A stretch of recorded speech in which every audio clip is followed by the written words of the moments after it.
नमस्कार दादा. नमस्कार. बरं तुमचं नाव काय? माझं नाव प्रकाश सुपडू गोपाळ रांग. बरं वाण कोणतं लावलेलं आहे? कर्नल 186 कर्नूल 186 नंबर ज्वारी नंबर टाकलेली. टाकलेली. बरं किती एकर प्लॉट आहे हा? हा सरासरी 3 एकरचा. 3 एकरचा प्लॉट आहे. हम्म. बरं कसं काय वाटते? एकदम भारी आहे. प्रत्येक शेतकऱ्यांनी लावली पाहिजे. लवकरात लवकर येणारा वाण आहे. बरं. अतिउत्तम कमी पाण्यात येणार वाण आहे. येणारा वाण आहे. बरं बघा शेतकरी मित्रांनो, दादांनी त्यांनी कर्नूल 186 नंबरची ज्वारी टाकलेली आहे 3 एकर. तर तिकडं पण टाकलेली आहे, गावाजवळ पण टाकलेली आहे त्यांनी.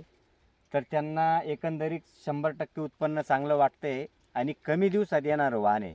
म्हणजे आज तिला कमीत कमी 90 दिवस झालेले आहेत.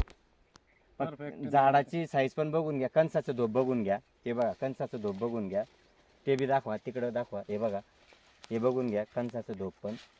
तरी माझं असं शेतकऱ्यांना अशी विनंती राहील की कर्नूल 186 नंबर ज्वारी ही सर्वात वाण चांगलं आहे, कमी दिवसात येणारं वाण आहे. तरी जास्तीत जास्त शेतकऱ्यांनी कर्नूल 186 ज्वारी टाकावी पुढच्या वर्षी. दादा त्यांनी हत्तीवाली जय सुद्धा मागच्या वर्षी लागवड केलेली होती. तर कसं काय आलेलं होतं उत्पन्न? एकदम चांगली आलेली होती. चांगली आलेली होती. कापूस चांगला होता. वेचायला चांगला वजनदार होता. बरं यावर्षी किती पाकिट लावणार आहेत तुम्ही? या वर्षी लावून 10 पाकिट. 10 पाकिट लागवड करणार आहेत दादा ते. तरी शेतकरी मित्रांनी जास्तीत जास्त हत्तीवाली जय हो ही पण लागवड करावी. आणि तुम्हाला आता पुढच्या येणाऱ्या सीझनमध्ये हत्तीवाली जय हो लागवड करा. धन्यवाद.